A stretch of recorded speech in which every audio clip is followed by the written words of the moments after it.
Bonjour à tous. Alors ça y est, nous sommes en direct. Merci à tous donc d'être là pour ce cinquième épisode de cette web série dédiée au training. Donc cet épisode qui s'appelle Manier l'immersion, vous l'aurez probablement compris, va traiter de l'immersive learning. Et donc, sans plus attendre, nous allons quand même nous présenter. Donc pour ma part, Nicolas Bob, la personne de droite, j'occupe deux fonctions dans le cadre du training chez LGM. La première, je suis responsable de notre LGM Academy qui donne nos modules de formation métier à nos clients. Et je suis également responsable métier digitalisation pour ce même métier formation dans notre direction technique et d'innovation. Bonjour, moi je suis Julien Bazir, donc je suis ingénieur multimédia chez GEM Digital et je suis en charge de l'accompagnement de nos clients lors de la conception et de la réalisation des projets de réalité augmentée et de réalité virtuelle. Alors un tout petit peu de contexte déjà. Donc on se situe à cet endroit-ci, donc le cinquième épisode de notre web série. On fera quelques appels, notamment sur l'épisode précédent et l'épisode numéro 2 pendant notre série. Donc ceux qui n'ont pas pu les voir ou qui voudraient les revoir, n'hésitez pas à la fin, il y aura nos contacts à nous demander les liens de replay. Alors vous êtes dans une interface d'un logiciel qui s'appelle Livestorm. Vous pourrez regarder, donc vous avez différents onglets, dont un onglet de chat, dans lequel je peux dire bonjour, et vous avez également un onglet de questions. Donc s'il vous plaît, n'hésitez pas tout au long de la présentation à nous poser vos questions. Ces questions dans l'onglet questions, pour que l'on puisse y répondre en fin de présentation. Et puis donc, on va vous souhaiter un bon webinaire que nous allons vous présenter dès maintenant. Alors, un petit rappel sur la méthodologie. Donc, pour ceux qui l'ont suivi, c'est la méthodologie ADI. Les phases d'analyse et design correspondent à ce qu'on appelle l'activité d'ingénierie pédagogique, donc quelque part de spécification de la formation. Quand on termine le design, on a ce qu'on appelle un plan de formation justifié qui vient spécifier les moyens pédagogiques à utiliser. Donc, si on était parfaitement logique avec ce schéma, on pourrait se dire que, vous l'avez compris, nous sommes dans le développement, on va traiter de développement de moyens immersive learning qui seront ensuite déployés dans la formation avant que cette même formation soit évaluée. Donc ici, normalement, le plan de formation vient d'ores et déjà justifier pourquoi on va utiliser l'immersive learning dans le dispositif de formation. Néanmoins, comme on sait que des fois, c'est pas toujours le cas, on a fait un petit crochet pour vous redonner les grands drivers de justification des dispositifs d'immersive learning. Le déroulé de ce webinaire est le suivant. Donc, Julien va nous parler de ce qu'est l'immersive learning, des grandes catégories de médias. On va ensuite balayer chacun de ces médias avec les caractéristiques pédagogiques, les processus de production, les grands outils et également des exemples. On s'est attaché à vous donner quand même une représentation concrète de ce que sont chacun de ces moyens pédagogiques dans notre monde de l'industrie. Julien, c'est à vous. Quand on parle d'immersive learning, le point important, c'est l'immersion de l'apprenant, de l'utilisateur lors des formations et des expériences qu'on va leur proposer. Donc, il y a deux approches distinctes, mais qui peuvent se mêler au travers des réalités mixtes. La première, ça va être de prendre l'utilisateur et de l'immerger dans une réalité virtuelle où le sujet de la formation sera sous forme numérique et nous allons numériser le contexte pour apporter plus de pertinence aux propos de la formation. Donc ça, c'est la réalité virtuelle. L'autre approche, c'est de prendre des éléments numériques et de les ajouter à l'environnement réel de l'apprenant. Donc, que ce soit pour augmenter vraiment le matériel réel et ajouter des informations complémentaires dessus, ou alors générer le matériel qui n'est pas présent en 3D et proposer à l'apprenant d'évoluer autour de ce matériel-là. Donc, c'est la réalité augmentée. Voilà, et donc vous l'avez compris, hein, d'où le déroulé de ce webinaire construit autour de cette fameuse réalité virtuelle qui se décline en réel et 360 degrés et de la réalité augmentée. Alors, il y a souvent tout un monde obscur qui nous dit, en effet, l'immersive learning, ce serait plus efficace pour la formation. Donc, on s'est attaché à aller rechercher, évidemment, les quelques grands éléments des neurosciences, des livres blancs qui ont été mis sur le sujet, pour vous donner tous les grands arguments qui tendent à montrer, en effet, cette efficience accrue du dispositif d'immersive learning. Alors, je vais mentionner à ceci près quand il est utilisé dans les bons cas. Évidemment, sinon c'est un désastre. Alors, le premier élément, c'est en effet que les dispositifs immersifs étant par définition plus immersifs, on va avoir une meilleure identification, une plus légère proximité entre la connaissance à aborder et la situation dans laquelle on est plongé. Donc, on a une attention et un engagement de l'apprenant qui sont plus forts. Il est plus facile de réappliquer la connaissance puisque, en fait, elle est très, très proche de l'environnement dans lequel on l'a apprise. Ensuite, ça nous permet de créer et de simuler des situations vraiment réelles, ce qui n'est pas toujours le cas dans des situations pratiques qu'on peut voir en théorie. Évidemment, c'est assez complexe, parfois dangereuse, on peut le noter, et surtout répétable. Alors, on vous a remis ici la fameuse courbe de M. Ebbinghaus qui nous rappelle que si on veut qu'un savoir soit globalement bien retenu, on a besoin globalement de 3 à 4 répétitions suivant la criticité du savoir pour tendre vers des 80-90% de taux de rétention.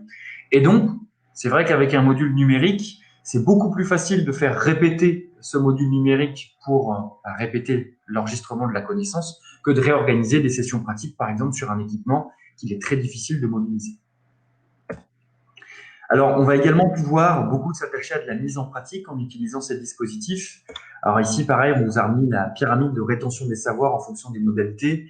La pratique se situe en orange ici, donc avec un chiffre illisible, mais qui veut dire 75, où en fait, on se rend compte que avant l'enseignement, qui n'est quand même pas à la portée de tout le monde, eh ben, c'est le meilleur moyen pour faire retenir une connaissance à des gens qui ont besoin de la retenir pour la première fois. On a également le droit à l'erreur. Alors, sans m'étendre plus, je vous ai mis un livre très facile d'accès qui va parler de ces neurosciences en éducation et une citation d'un psycho-neuroscientifique qui, en fait, nous rappelle que les constructions d'apprentissage se font par destruction et reconstruction des liens entre les neurones.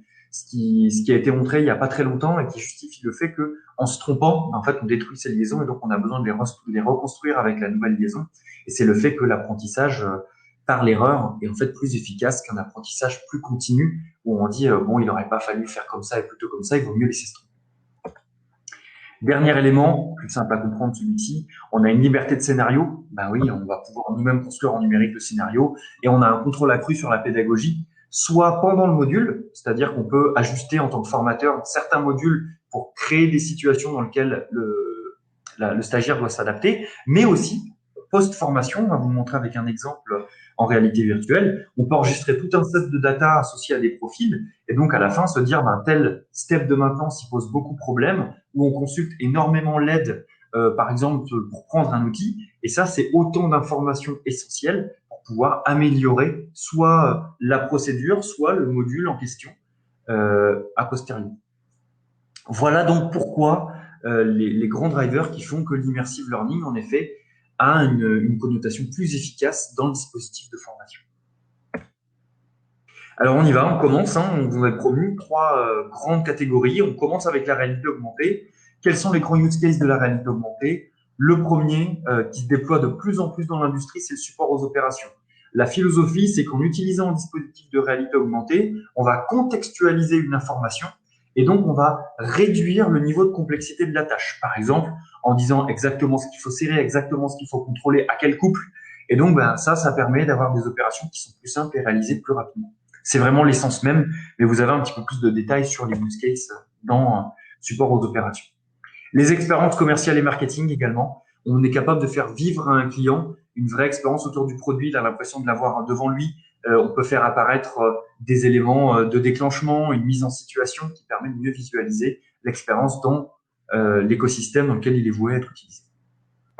Et enfin, quand même, ce que nous, on va développer aujourd'hui, le support aux formations, avec notamment la découverte, la prise en main d'un système qui vont, notamment dans le cadre des systèmes complexes, faire de la réalité augmentée un très bon moyen pour appréhender les savoirs. Alors, en termes d'analyse pédagogique, on s'est attaché sur chacun de ces moyens à vous donner les quelques grands éléments de caractérisation. On a une attention qui est très bonne parce qu'on va avoir une très très bonne identification dans notre environnement qui plus est de la connaissance à appréhender. On est vraiment en mesure d'expérimenter parce qu'on est en capacité de créer des chemins qui sont non linéaires, donc on va pouvoir faire des choix qui vont déclencher d'autres choix. Donc on est vraiment dans un mode de découverte dans lequel on va interagir finalement avec la connaissance. On a la capacité, alors c'est pas toujours fait, mais on a vraiment une capacité assez simple. Ce sera un des cas que nous on a développé. Alors on pourra pas vous montrer ici parce qu'à distance, partager des écrans de tablette, ça devient très compliqué d'un point de vue informatique. Mais en gros, on peut faire du multijoueur. Donc ici, Julien partagera un écran de tablette dans notre cas de démo, mais on n'en aura pas 4 ou 5 parce que faire à la fois le formateur et l'apprenant en partageant des tablettes, ça devenait lourd. Et donc, on est capable d'avoir des interactions entre un formateur qui va descendre de la formation, qui va faire interagir les stagiaires entre eux, et ça, ça crée évidemment une émulsion. On est en capacité de faire du droit à l'erreur. Ça veut dire que, comme je l'ai précisé tout à l'heure dans l'expérimentation, proposer des choix et en fonction des choix et des réponses qui vont être faites, ajuster le scénario de la formation pour faire face à d'autres difficultés. Et enfin, tout ça, la résultante, ça fait qu'on a quelque chose de très engageant qui va générer une assez bonne émotion. Et l'émotion, évidemment, ça permet d'ancrer plus durablement les savoirs puisqu'on va directement aller dans la mémoire long terme. Alors, en termes d'appréciation, on a une très bonne efficience pédagogique. On a un coût qui est plus élevé que les autres moyens pédagogiques et ça, c'est directement lié au fait que la complexité de production, alors vous n'arrivez peut-être pas à lire, mais en termes de compétences requises et d'outils à déployer, c'est un petit peu plus complexe que faire de la vidéo ou du PowerPoint, par exemple. Et ça, c'est Julien qui nous le présente maintenant. Donc, en ce qui concerne le processus de production, donc, on va commencer par une phase de conception et de storyboarding. Donc, ce storyboarding va se dérouler autour du déroulé de la formation ou de la procédure à présenter aux apprenants. En fonction de cette procédure et de ce déroulé qu'on aura décidé ensemble, on va définir les différents points d'ergonomie et les différentes interactions que l'on proposera aux apprenants. Et en analysant les données clients qui sont la maquette numérique du système sur lequel on doit former les apprenants, on va pouvoir optimiser ce 3D et le penser, le texturiser pour cette simulation-là, pour pouvoir le faire tourner sur des matériels légers comme les tablettes par exemple. Une fois la maquette 3D optimisée et texturée, on va venir développer l'algorithme de tracking pour pouvoir le placer dans l'environnement de l'utilisateur, dans l'environnement réel. Donc cet algorithme de tracking, il se base souvent sur des technos d'Android ou de iOS, donc qui sont l'ARKit et l'ARCore. Une fois que cet algorithme de tracking est fait et que le 3D est optimisé, nous allons pouvoir joindre les deux et pour pouvoir proposer la première version de l'application. Et ensuite itérer autour de ce draft pour arriver à l'application finale. Les outils que nous utilisons aujourd'hui pour réaliser ces applications-là, donc pour la phase de storyboarding, ça tourne essentiellement autour de PowerPoint et d'Excel, qui sont des outils très répandus dans les domaines industriels et qui permettent d'échanger facilement autour des différents points d'ergonomie et des différentes étapes de la formation. En ce qui concerne la partie 3D, la plupart du temps, les données clients sont en 3D, sont des 3D industriels, donc proviennent de CATIA, que ce soit au format 3D XML ou directement en 4 product et 4 parts. Ensuite, nous allons les traiter grâce à Pixies et les texturer grâce à 3ds Max pour pouvoir les intégrer dans nos applications. Donc, ainsi, on pourra les alléger, les animer et aussi leur donner cet aspect photoréaliste. Une fois que le 3D est traité, on passe en ce qui concerne l'application en elle-même. Donc, les choix aujourd'hui s'orientent le plus souvent vers Unity ou Unreal Engine, car ces plateformes de développement permettent un seul développement pour développer sur plusieurs plateformes à la fois. Donc, que ce soit pour iOS, Android ou Windows pour les HoloLens, par exemple. Voilà, en ce qui concerne les outils, on peut passer aux démonstrations. Parfait. Donc, en termes de démonstration, ce qu'on vous propose aujourd'hui, donc j'en ai glissé quelques mots, c'est un use case qui se développe, ou en tout cas qui est bien pertinent, en tout cas pour l'usage de la réalité augmentée en formation. C'est la découverte d'un système complexe. Donc ici, vous allez voir, ça va être un véhicule blindé absolument désensibilisé, évidemment. Donc dans lequel normalement c'est une expérience multijoueur, donc en réseau fermé avec un réseau dans lequel l'apprenant et les formateurs vont pouvoir échanger de l'information, l'apprenant reprendre la main sur la formation pour préciser des éléments de contexte bien particuliers ou faire le focus sur un élément, donc par exemple dire à tout le monde et commander à tout le monde de regarder immédiatement que le système moteur, envoyer des quiz, récupérer les quiz et les distribuer à tout le monde pour faire des feedbacks et donc relancer les discussions sur les formations et vérifier que les savoirs sont bien acquis. Donc ce qu'on va vous montrer là, c'est directement l'interface d'utilisation en tant qu'apprenant formateur. Vous voyez où Julien distribue et met directement son contenu et va pouvoir ensuite vous expliquer ce qu'il va en faire. Donc, comme vous le voyez, j'ai pu, grâce à la tablette et aux algorithmes de tracking, scanner l'environnement où je me trouve et ainsi générer le sujet de la formation dans cet environnement. Donc, ainsi, je vais pouvoir évoluer autour. Voilà. Que ce soit en modèle réduit pour le côté pratique pour se déplacer ou en taille réelle. Donc là, c'est une maquette simplifiée du camion, désensibilisée comme je l'ai dit, et me rend compte des réelles proportions que le matériel peut avoir. Donc ensuite, je vais pouvoir interagir avec ce modèle 3D, déclencher des animations, par exemple, pour pouvoir accéder au contenu spécifique à la formation et aux informations que l'apprenant doit retenir. Donc, en interagissant directement avec le modèle, je peux par exemple déclencher des animations et venir découvrir certaines parties du fonctionnement spécifiques à ce matériel, avec du contenu supplémentaire pour appuyer les propos du formateur. Parfait, merci Julien. Donc, en effet, pour cette démonstration, sachez qu'elle se complète. Pour ceux que ça intéresserait le plus et qui veulent revenir en Training Factory où se situe Julien, on pourra vous montrer avec les 8 tablettes pour vous montrer l'expérience multijoueur et le côté interactif entre formateurs et apprenants.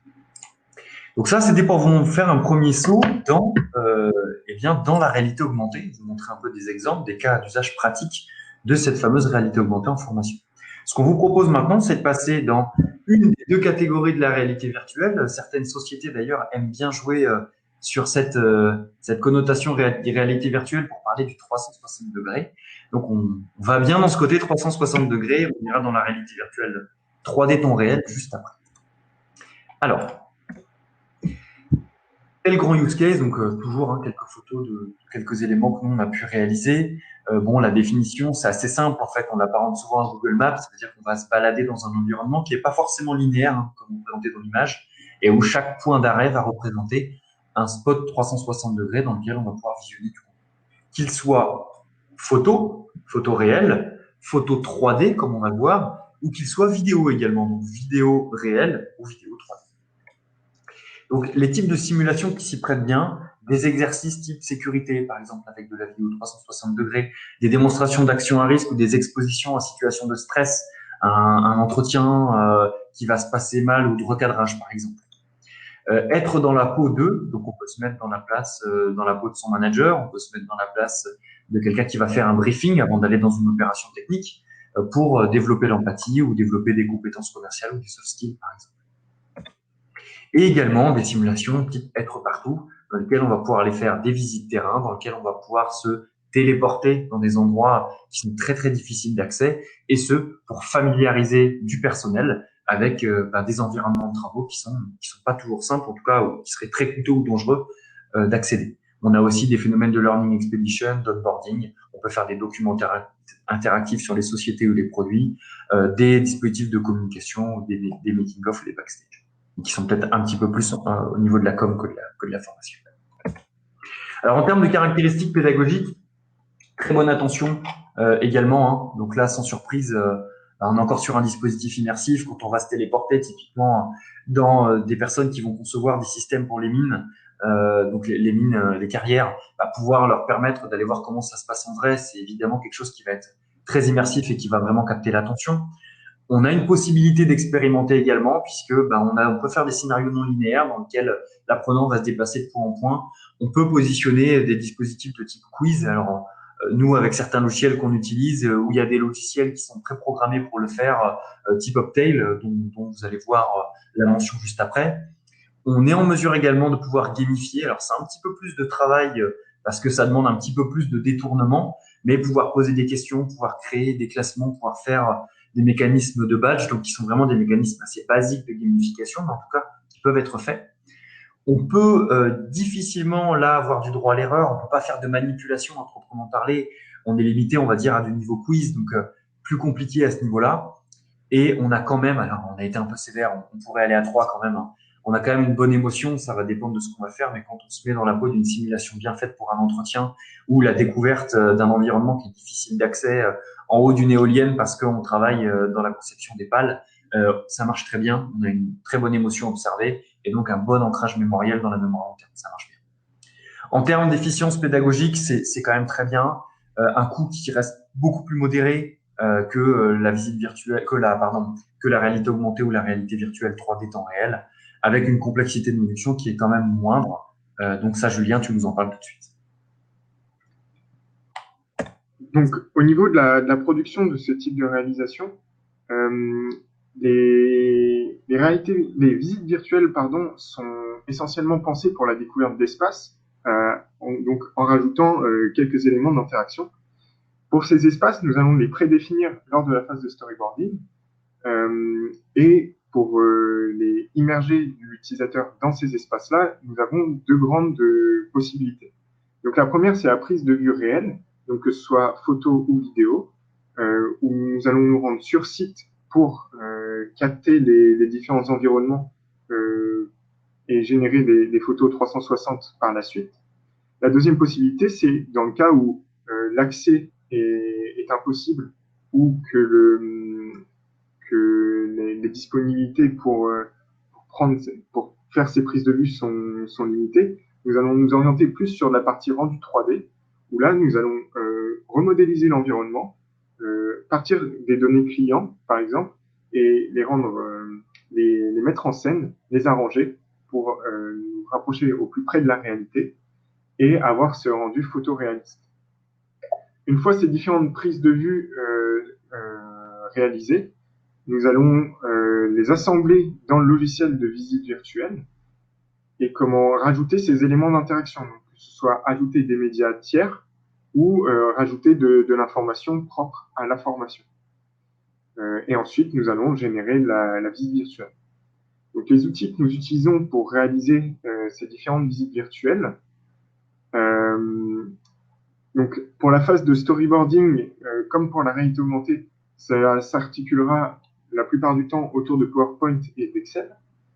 En ce qui concerne la prise de vue réelle, l'appareil le plus répandu aujourd'hui, c'est le Ricoh Theta, mais on peut très bien s'orienter vers des appareils plus haut de gamme ou même des appareils 2D classiques où nous allons pouvoir, grâce à des logiciels de photo stitching, assembler ces différentes photos 2D pour obtenir ces fameuses bulles 360.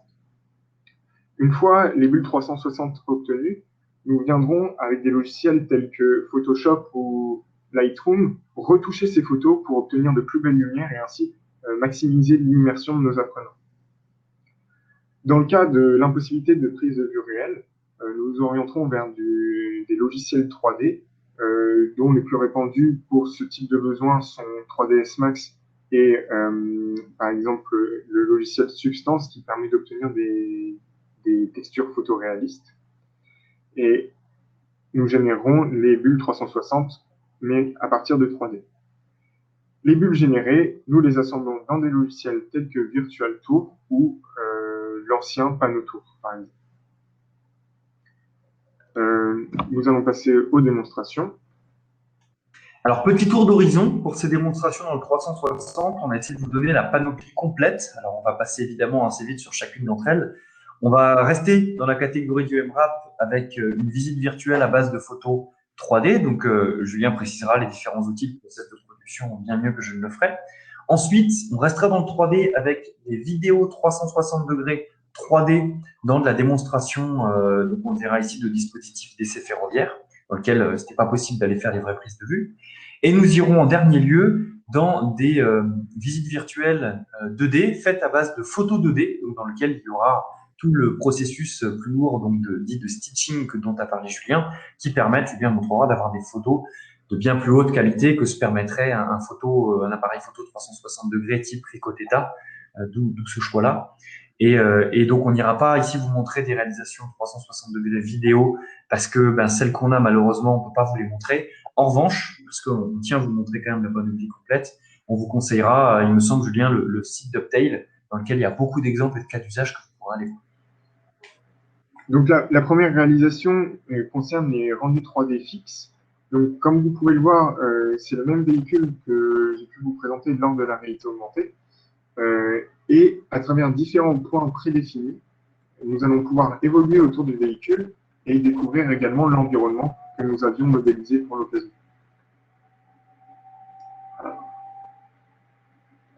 Donc, l'intérêt, c'est que nous n'avions pas de matériel à disposition et nous avons pu pousser l'immersion grâce à des textures réalistes et des jeux de lumière le plus photoréaliste possible. Pour maximiser encore plus l'immersion, on pourra s'orienter vers des solutions vidéo, toujours en 3D, qui nous permettent d'ajouter un peu plus de dynamique et de présence à l'environnement dans lequel l'utilisateur va venir évoluer.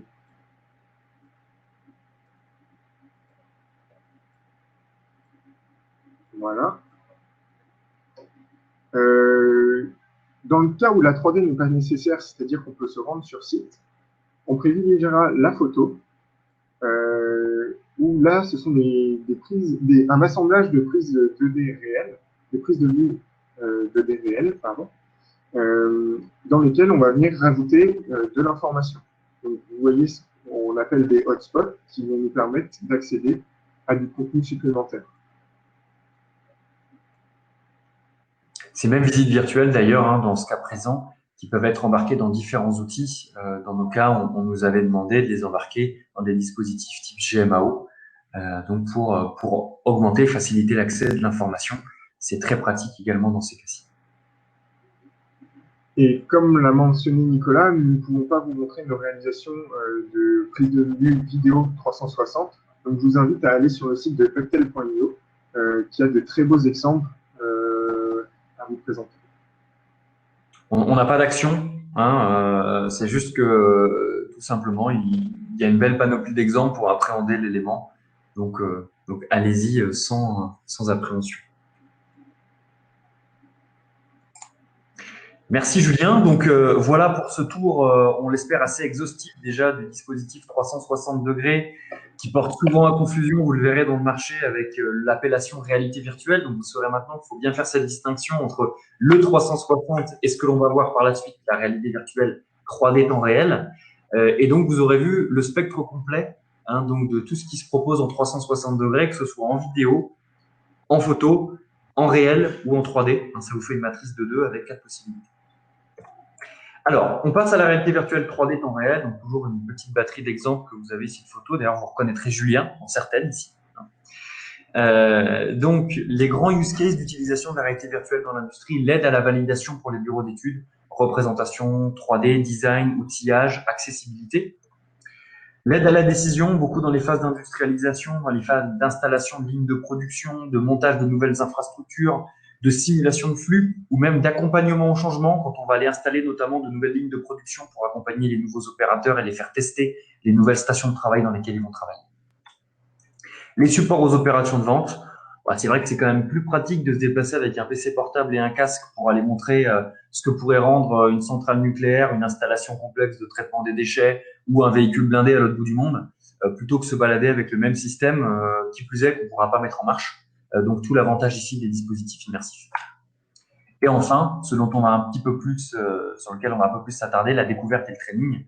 Donc découverte de systèmes complexes et formation notamment à l'utilisation et à la maintenance de ces mêmes systèmes complexes.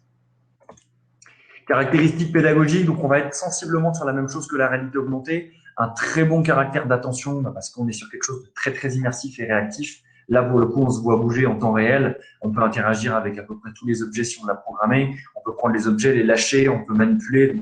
Donc là, on a vraiment une identification maximale entre ce que l'on va faire et du coup, la transposition du contenu quand on va devoir le faire nous-mêmes en situation réelle. Beaucoup d'expérimentation. On peut vraiment avoir un mécanisme de gamification. Donc là, on vous montrera un ou deux éléments, même si comme pour la réalité augmentée, le côté multijoueur, là, c'était assez impossible dans Webinar de le retransposer pour vous le montrer, mais dans Training Factory, on vous montrera. Les aspects de répétition, donc de droit à l'erreur, la même combat, c'est assez simple parce qu'on a un dispositif numérique qui est bien scénarisé, donc on peut faire des réactions aux erreurs, on peut même induire des erreurs pendant les simulations, donc c'est très très réactif vis-à-vis de ça. On peut vraiment jouer sur la réaction aux erreurs pour favoriser l'apprentissage. Et donc tout ça, ça a une résultante d'émotion qui est quand même très forte. Donc un très très bon ancrage des savoirs dans la mémoire à long terme. Donc ça, c'est quand même des points très positifs. C'est exactement la même chose, en tout cas pour les points d'analyse ici, de l'efficience pédagogique du coût et de la complexité de production pour la réalité augmentée, et ce globalement pour les mêmes raisons que Julien va redétailler dès maintenant. Donc, en ce qui concerne le processus de conception, nous passons toujours par une phase de storyboard et d'analyse des 3D de nos clients. Donc, que ce soit le matériel ou éventuellement les environnements qui pourraient y être liés, comme par exemple dans le cas où Nicolas mentionnait une centrale nucléaire.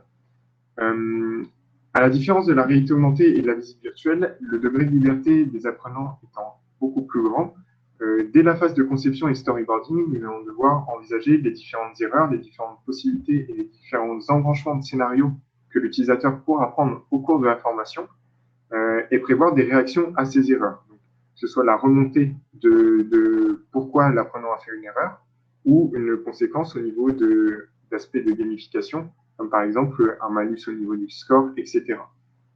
À l'inverse, dans le cas où l'apprenant choisit les bons embranchements, on pourra le récompenser.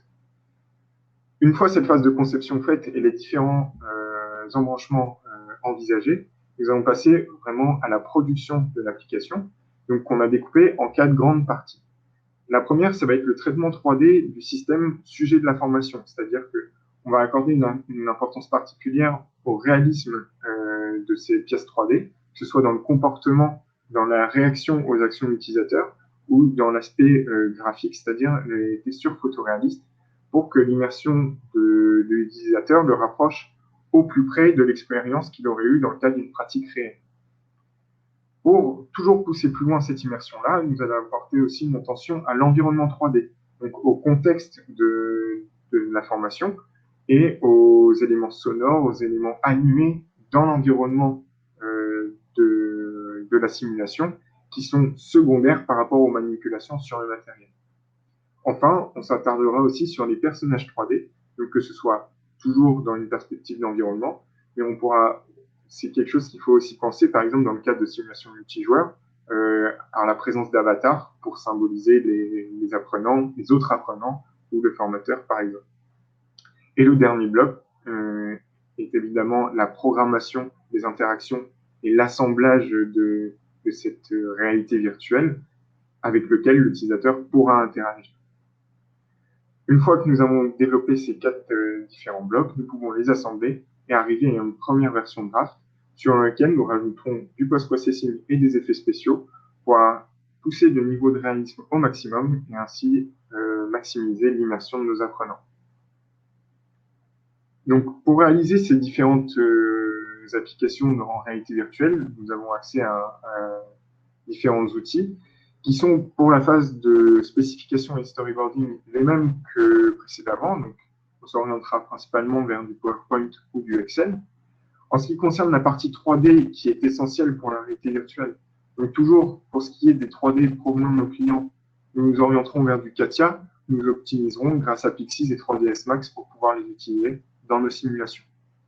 Et enfin, pour la production de la simulation elle-même et l'assemblage de l'application, nous nous orienterons pour les mêmes raisons que la réalité augmentée vers Unity ou Unreal Engine qui permettent un développement unique pour différentes plateformes.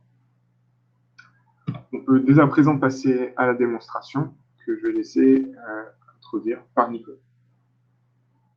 Merci Julien. Donc en effet, on voulait vous en faire 2 au départ, puis au vu du timing, on s'est dit on va en faire celle de gauche pour rester dans la thématique des camions. Ici, vous allez voir, on est en effet sur le remplacement de la nourrice, qui est cet organe-ci pardon, je ne montre pas sur le bon écran, excusez-moi, qui est cet organe-ci, qui en gros est sans rentrer trop dans le détail, qui était une procédure qui était soumise à pas mal de pièges et donc qui conduisait pas mal d'opérateurs de maintenance nouveaux arrivants à casser en fait cet organe qui était en fait complexe à approvisionner parce que sur mesure et donc qui bloquait les camions dans le hangar avec évidemment tout l'impact d'une immobilisation, l'impact financier que ça avait. Donc l'objectif, ça a été de proposer, après un calcul de ROI, une solution pour pallier à ça, et c'est la réalité virtuelle qui a été jugée la meilleure. Et donc, c'est ce que Julien va vous proposer de découvrir avec son casque dès maintenant. dans cette simulation de réalité virtuelle orientée maintenance. Est-ce que vous m'entendez bien? On t'entend très bien, Julien. Donc, je vais démarrer la simulation. Donc voilà, comme vous pouvez le voir, je suis placé immédiatement dans un environnement 3D que nous avons développé, donc avec des animations contextuelles, une ambiance sonore, des animations de personnages également. Nous avons placé aussi quelques éléments de gamification, donc par exemple cette horloge qui nous permet d'évaluer le temps que nous mettons à accomplir la procédure de maintenance, ainsi qu'un menu d'outils avec différents éléments. Donc le premier élément, ça va être la liste des étapes que je dois réaliser pour accomplir ma procédure.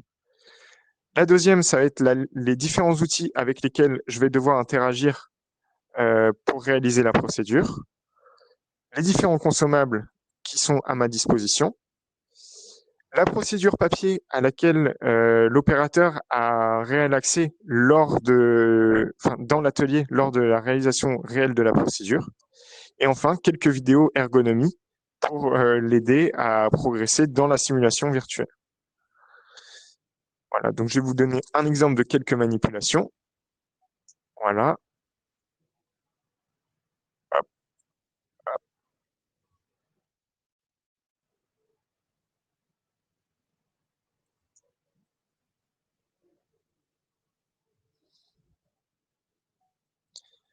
Voici à quoi peuvent ressembler les différentes étapes d'une procédure.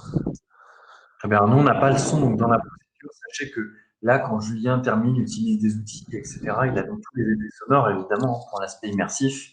Et vous avez le gros tableau noir, vous n'avez aucune erreur. Donc ça, c'est un dispositif qu'on a rajouté au vu de nos analyses pédagogiques où on a un retour contextuel à chaque step, ce qui permet notamment en cas d'erreur de savoir immédiatement qu'on s'est trompé et sur quoi pour enregistrer plus facilement les savoirs et notamment les erreurs, le fameux droit à l'erreur dont je parlais tout à l'heure. On avait ajouté également quelques éléments qui sont pédagogiquement intéressants. Donc, un menu où vous pouvez choisir les simulations.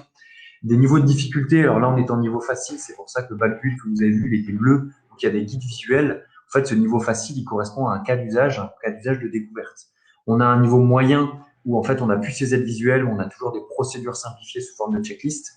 Et un niveau difficile où là, on a, en fait, plus d'aides visuelles, plus de procédures simplifiées. Et même, on a certaines erreurs critiques qui nous jettent complètement de la simulation.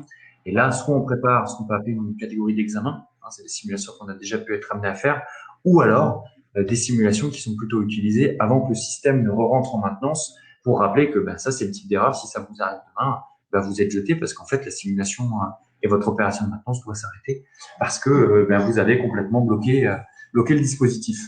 Donc là, c'est les grands éléments sur lesquels on pouvait revenir. Ah oui, j'avais noté également, vous avez la capacité d'avoir des résultats ici, donc on l'a pas montré, mais en fait, il y a des profils qui sont dedans. Ces profils, du coup, tous les résultats sont enregistrés par profil. Ça permet non pas de suivre les apprenants ou de les traquer, mais surtout d'avoir des apprentissages et des résultats d'apprentissage agglomérés. On a vu des retours intéressants. Typiquement, en maintenance, on a pu observer certains steps de maintenance qui étaient soumis à beaucoup plus d'erreurs. Ça, c'est super intéressant à retourner au département support et BE pour que eux-mêmes ils fassent soit des améliorations dans le plan de soutien, soit dans la documentation technique, soit même des améliorations dans l'accessibilité, par exemple, des dispositifs pour les prochains systèmes qui seront déclinés pour faciliter la maintenance et réduire les erreurs. Voilà.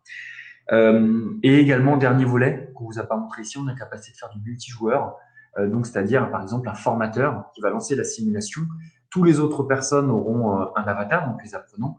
Et là, on va avoir plutôt de la mise en pratique ou découverte de la mise en pratique par un formateur qui va expliquer à l'ensemble de ses apprenants un certain nombre de dispositifs, d'astuces ou même de choses à faire. Voilà, donc pour les compléments pédagogiques intéressants en réalité virtuelle. Aujourd'hui, on peut même aller jusqu'à introduire de l'intelligence artificielle dans les modules de réalité virtuelle. On s'est amusé à le faire. Je vous dis pas qu'on a réussi encore parfaitement à le justifier, c'est pas vrai. Mais l'idée, c'est de faire de l'apprentissage adaptatif en réalité virtuelle en créant ce qu'on va appeler des classes. Par exemple, des classes type maintenance, utilisation, erreur d'habitude, etc. Et donc, quand l'utilisateur va faire des manipulations, à chaque step, si vous voulez, vous allez avoir ce qu'on appelle un blink qui simule un mouvement d'œil et vous allez avoir une reproposition par l'intelligence artificielle d'une situation, d'un step en particulier. Et on est vraiment sur de l'apprentissage géré de manière adaptative. Voilà pour ce que j'avais noté comme petit complément que vous pouvez vous apporter sur ce qu'on peut faire en réalité virtuelle. Ça te va, Julien, ou tu veux ajouter? Non, c'est bon. Parfait. Alors, eh ben, écoutez, on arrive globalement presque au bout. On vous avait promis deux derniers éléments. Comment on justifie donc, on va aller évidemment sur les drivers. On va également vous montrer un exemple donc assez détaillé pour de la réalité virtuelle de justification. Et ensuite, on ira sur du calcul de ROI, donc la méthode également, et puis un calcul. Donc, pour ceux qui ont vu le deuxième épisode, vous avez promis qu'on en parlerait. L'outil a été montré. Donc n'hésitez pas à nous redemander par mail. Vous aurez nos mails à la fin pour avoir les replays. Ici, je vous ai juste mis des extracts avec une interface de préconisation des moyens d'apprentissage. Et ici, quelques critères qui permettent notamment d'avoir un impact positif sur le dispositif immersif. La reproductibilité de la formation, l'apprentissage, le côté pratique, où là, ça s'y prête bien. Quand on a de la disponibilité du matériel qui est très faible, une dangerosité des tâches qui est élevée, notamment pour l'apprenant et pour le matériel, voire même, ce que j'ai pas mentionné ici, très peu de disponibilité d'un expert qui doit encadrer des apprenants. Bah, tout ça, c'est les drivers qui vont avoir un impact positif pour justifier de la réalité virtuelle, par exemple, ou d'autres dispositifs immersifs.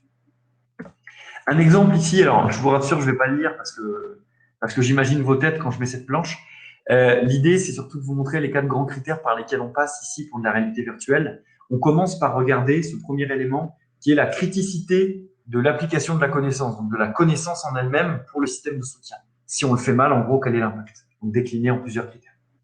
Ensuite, la criticité d'être bien formé sur ce savoir. Ensuite, la complexité de déployer une session de training efficace, donc c'est-à-dire avoir le bon matériel pédagogique, la disponibilité des stagiaires, la disponibilité des formateurs par exemple. Et enfin, la réceptivité au digital de la population.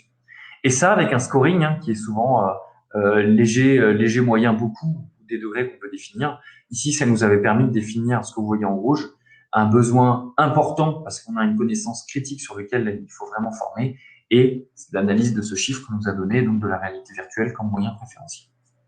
Donc, c'est des analyses qui sont généralement proposées par les sociétés qui vous proposeront de la réalité virtuelle. Le ROI, donc les quelques grandes étapes pour calculer du ROI. La première, c'est le calcul du dispositif d'entraînement. Donc, c'est le coût, par exemple, si vous utilisez un logiciel avec les licences. Si vous l'achetez, c'est le coût d'achat avec les heures passées en entraînement par votre personnel.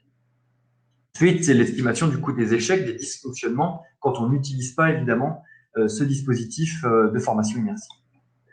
Le taux d'amélioration grâce au dispositif de formation immersive, et vous l'aurez bien compris, le calcul du ROI, c'est grosso modo le delta entre les deux.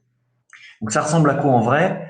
Vous avez un exemple ici où on a remis en gros toutes les données d'entrée avec coût des pièces, pénalité de retard, taux horaire d'un opérateur, taux horaire du formateur, le nombre de procédures à l'année, puisqu'on était sur une procédure ici, donc une formation sur une procédure de maintenance. On va ensuite faire deux tableaux, la situation avant la réalité virtuelle, après la réalité virtuelle, en calculant les coûts en erreur, en voyant le taux de diminution des erreurs, le taux de la main-d'œuvre, le taux de formation, le coût de la formation, parce qu'il faut évidemment s'entraîner, et donc le coût total. Alors ici, on est à 6800 avant VR, il faudrait rajouter le coût du module VR que vous allez voir dans la courbe, donc en vert, pardon. C'est ça que la courbe en vert commence près de 40 000, c'est que le module VR était de l'ordre de 30 000 euros. Et vous voyez donc rapidement le point d'équilibre aux alentours des 2 ans, où le dispositif avec réalité virtuelle devient plus intéressant. Alors nous, on a choisi une approche où on est assez sévère dans notre analyse. Ça veut dire qu'on a, ici vous voyez, mis le taux horaire du formateur. Une remarque qui nous a souvent été faite, c'est de dire, oui, vous avez raison quelque part, mais ce qui peut être fait également, c'est de valoriser le formateur à ce qu'il aurait pu amener s'il n'avait pas la formation. Généralement, l'expert, il est valorisé sur des étapes d'audit ou d'accompagnement client qui tournent plus généralement aux alentours de 1500 euros la journée que de nos 70 euros de l'heure. Donc, en effet, là, c'est un calcul, en effet, où ces données-là sont ajustables, mais on a choisi l'élément le plus critique. En termes de ROI, quelques exemples. Alors Airbus qui a diminué de 2 quasiment le temps d'inspection des avions grâce à la VR. Boeing a fait de même en production grâce à la réalité augmentée. Walmart qui a pris des Oculus Go, donc là on est plus sur des simulations type 360 vidéos pour la formation à des soft skills et à la gestion de la relation client. Beaucoup de développement dans la médecine et la chirurgie. Alors pour aller plus rapide, c'est plutôt un effet de bord, c'est surtout pour faire moins d'erreurs. C'est pas toujours pratique quand même de s'entraîner, surtout quand on fait des opérations qui sont quand même dangereuses. Et puis quelques autres exemples qu'on vous a mis là. Je vais pas tout vous détailler, tout est inscrit dans le slide. Donc voilà, qui clôt. On vous avait dit 45 minutes, on est à 44. Globalement, on n'est pas trop mal. Donc on est sur cet épisode 5 ici. Donc 2 épisodes suivront. Un épisode lié à notre offre Make and Go pour produire très rapidement et sur mesure des contenus digital learning. Et enfin, le dernier épisode où on fera la clôture de toute cette session en revenant sur les sessions et les phases d'implementation and evaluation de la méthodologie ADI. Donc, on est prêt désormais à recevoir vos questions et y apporter nos réponses. Avant cela, je vous mets quand même nos contacts et quelques lectures intéressantes. Un webinaire qui est organisé également par Galerie Play de sociétés, d'un consortium auquel on appartient. Enfin, bon webinaire sur le sujet.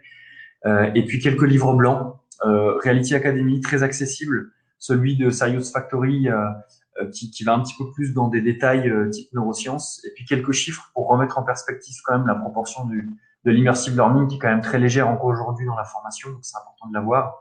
À lire toujours avec attention, notamment pour ces 2 premiers, hein, puisque ce sont quand même rédigés avec aussi des petites vocations commerciales, donc beaucoup d'informations pertinentes, mais à lire avec un petit peu de recul. Eh ben, on va commencer, Julien, je pense, par les questions dans le chat. Ensuite, il y en a aussi pas mal dans les questions. Donc on y va. La plus simple, je la prends. Est-ce qu'on peut partager les planches? Oui, pas de souci.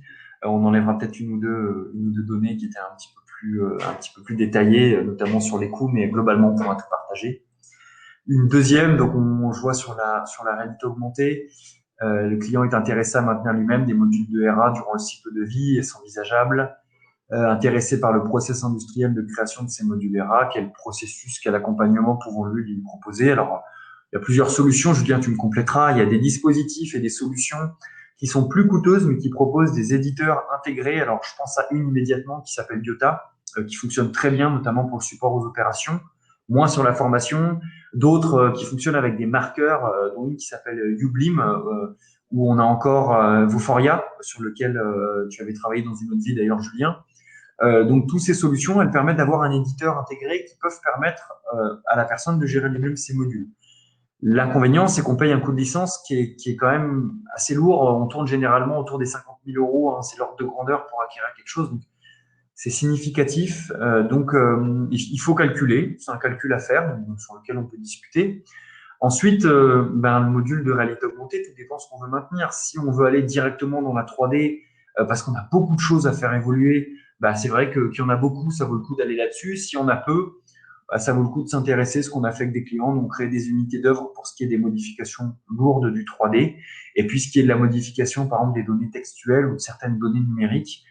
Julien, par exemple, l'avait fait sur certains modules réalité virtuelle ou réalité augmentée. On va pouvoir mettre des fichiers XML ou Excel accessibles dans la simulation, où la simulation de réalité virtuelle va aller appeler ses paramètres, et donc le client peut tout à fait les modifier.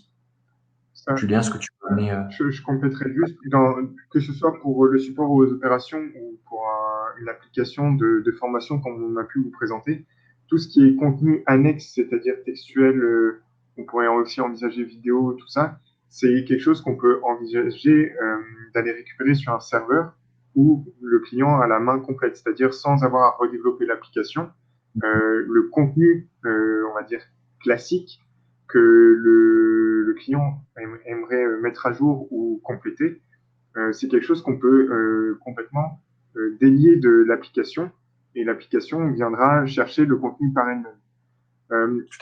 À l'inverse, si on doit rajouter des animations ou des éléments d'interaction dans la simulation, que ce soit toujours support aux opérations ou application de formation, là, il faut avoir un minimum de compétences 3D pour réaliser cette animation, que ce soit avec un éditeur intégré ou avec une application dédiée comme nous pouvons proposer aujourd'hui. Tout à fait. On pourrait proposer d'ailleurs une formation si il y a déjà un minimum de compétences et d'outils. Après, l'inconvénient, c'est que souvent, en gros, on paye pas cher quand on achète ce module. Et je vais revenir parce que c'est une autre question qui nous a été posée sur les coûts. On paye moins cher quand on n'achète pas directement l'outil parce qu'on n'a pas à l'amortir. Par exemple, quand nos clients passent par nous, une licence 3ds Max, alors j'ai pas le prix exactement, Julien, mais ça peut être aux alentours de 10 000 euros, une licence 3ds Max annuelle. Je l'ai pas exactement. Oui, exactement. Voilà. Bon, bref, c'est assez coûteux. C'est vrai, quand on achète un module de réalité virtuelle, c'est compliqué de l'amortir quand on n'en fait qu'un. Donc, si vous avez la licence, on peut tout à fait vous former pour que vous ayez un plein usage. Si c'est pas le cas, c'est vrai qu'il faut s'interroger sur le fait de ne pas avoir à payer cette licence, tout simplement. Alors, les coûts, justement, on nous en parlait, on nous demande à peu près les coûts des simulations montrées. Alors, je vais le faire rapidement et je vais vous donner des ordres de grandeur pour que ce soit plus significatif. Le module de réalité virtuelle qu'on vous a montré globalement, quand vous faites une première simulation, on va dire on est de l'ordre dans la maintenance de 1000 euros du STEP. Je dis la première simulation parce que c'est là où il faut traiter tout le modèle 3D et créer l'environnement. Une fois que c'est fait et que vous voulez juste, vous avez déjà l'environnement et le modèle 3D, vous voulez faire une deuxième procédure par exemple, on divise rapidement par deux en fait les coûts. En ce qui s'agit de l'opération de réalité augmentée, on était de l'ordre de 10 000 euros à peu près, alors avec tout l'aspect que vous n'avez pas vu, c'est-à-dire le côté multijoueur, l'interface où le formateur il peut descendre de l'information en apprenant, l'interface de quiz, donc qui était incluse également dans l'application. Et en ce qui concerne la visite virtuelle, pour la visite virtuelle 2D, si on prend du Ricoh Theta standard, on est plus aux alentours de 5-6 000. Si on va sur de la photo 2D, comme on vous a montré, où on peut zoomer avec de haute qualité, on va être plus autour de 10 000, comprenant les points d'interaction et l'assemblage, évidemment. Quand on va sur du 3D, en général, on augmente un petit peu parce qu'on a toujours ce traitement 3D et cette texturisation, comme le disait Julien. Donc, on rajoute quelques milliers d'euros. Et enfin, en ce qui concerne l'application 360 3D vidéo, on était aux alentours des 20 000 euros avec plus d'informations que ce qu'on vous a montré là parce que il y avait plus de salles, etc. Mais c'est pour vous donner un ordre de grandeur. En gros, par gap de 5 000 euros à peu près, on trouve une logique 5, 10, 15, 20, on a à peu près la logique. Alors, donc j'ai repris, on nous a demandé également le mécanisme de justification proposé. Est-ce que tout le monde le fait? Je me suis un petit peu avancé, donc tout le monde ne le fait pas. Bon, c'est intéressant, quoi qu'il arrive, c'est la philosophie de le demander. Si vous travaillez avec une société, elle doit quand même être en mesure de vous dire pourquoi vous devez justifier ce module et vous aider à le justifier. Pour le ROI, c'est une chose, mais aussi, je vous l'ai montré, pour le périmètre considéré, le use case considéré, c'est important. On peut calculer rapidement un faux ROI, il faut faire attention à ça. Prenez bien soin de demander à cette société-là de vous accompagner et soyez convaincus de ce que ça fait parce que c'est important. On a beaucoup vu de sociétés qui s'étaient dégoûtées de certaines technologies et aujourd'hui on peut plus les proposer dans les dispositifs de formation parce que tous les end-users la rejettent catégoriquement à cause d'une mauvaise expérience. Donc la RA en formation, ça rejoint un peu cette question pour passer, donc je vais pas en reparler. Alors si peut-être une question pour toi Julien, on n'a pas parlé de casque de réalité augmentée. Alors c'est pas parce qu'on développe pas dessus, Julien, je te laisse développer. Oui, aujourd'hui, la réalité augmentée sous forme de casque, donc notamment avec l'HoloLens et l'HoloLens 2 sortis plus récemment, sont les visions à long terme du développement de la réalité augmentée. Donc, c'est un énorme avantage de pouvoir libérer les mains des utilisateurs et pouvoir offrir une meilleure interaction avec l'environnement réel de l'utilisateur, donc notamment pour le support aux opérations. À plus court terme, et notamment pour la formation, nous recommandons les tablettes, car c'est des supports matériels qui sont très polyvalents, qui peuvent servir à présenter beaucoup d'autres types de contenus pour la formation, et aussi qui sont à un coût bien moins élevé et plus facilement diffusables sur d'autres plateformes que les tablettes en elles-mêmes. Ouais, tout à fait. Il y a une autre question pour toi, Julien. Alors, on est content parce que c'est vrai que c'est un petit peu plus exotique. On nous demande, si tu as donné quelques infos, quel cas d'usage, pourquoi aller développer de la visite virtuelle 3D? Alors, développer la visite virtuelle 3D, c'est toujours, enfin, le plus souvent pour des problématiques d'accès ou des problématiques de sécurité. Je peux prendre rapidement l'exemple de 3D animé que je vous ai présenté lors des démonstrations, qui concernait la visite d'un train. Le client a eu ce besoin de développer la visite de ce train car suite à plusieurs problématiques qu'ils ont eues sur le site, ils n'avaient plus l'autorisation d'emmener des visiteurs lors des essais et la présentation des essais ne pouvait plus se faire de manière sécuritaire et optimisée pour l'ensemble du personnel et des différents visiteurs. D'où cette nécessité de quand même faire la promotion de leur savoir-faire et de leurs compétences au travers d'une visite qui pouvait rapprocher l'utilisateur au mieux de son ressenti réel qu'il aurait eu sur place, mais avec cette problématique de diffusion au plus grand nombre qui nous éloignait de la réalité virtuelle et nous préconisait la visite virtuelle 360. Ouais, tout à fait. Donc ce lien, en fait, c'est un lien web, hein, c'est ça que ça se diffuse extrêmement bien. Ça va rejoindre l'autre question après, et la dernière d'ailleurs, sur lequel le lien web permet de partager très très facilement du coup le contenu à beaucoup de personnes. Donc visite virtuelle 3D pour cette raison et en effet pour tous les cas où on n'a pas accès au matériel, voire même il n'existe pas. Ça nous est arrivé récemment dans certains cas de formation où, en l'occurrence pour de la formation du véhicule blindé, on devait faire des simulateurs de tours d'inspection et tout simplement le véhicule il n'était pas en état, les prototypes n'étaient pas en configuration finale. Et pour pas payer de pénalité de retard, il fallait quand même former là-dessus. Et donc on est parti en partant du modèle 3D qui lui était en finale. Et on a devancé finalement les stades de production en proposant des simulations immersives digérées donc de visite virtuelle 3D dans des e-learning pour proposer des petits scénarios de simulation. Voilà, donc là ça marche très très bien aussi. Et vous avez un exemple d'ailleurs dans le précédent webinaire, le webinaire numéro 4, dans le cadre d'une infrastructure, une infrastructure type nucléaire dans lequel on peut se balader, on a une checklist à accomplir. Dernière question, donc quelqu'un qui a noté en effet l'usage de la visite virtuelle dans les GMAO, qui doit être orienté un peu maintenance. Donc en effet, même raison.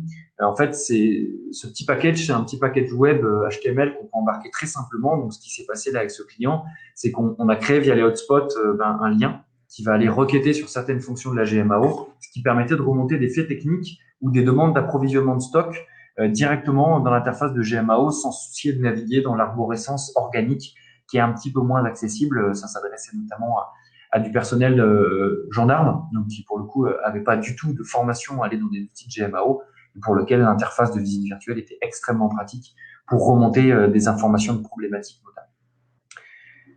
Voilà, on espère qu'on a répondu à l'ensemble de vos questions. Donc on vous remercie pour cette session, c'était intéressant, c'était riche. Merci pour vos questions également. On espère que ça vous aura plu et puis on vous souhaite une bonne fin de journée et le replay sera évidemment rapidement disponible. Julien, le mot de la fin. Merci à tous et on espère vous revoir sur nos autres webinaires. Merci, au revoir et bonne journée. Au revoir.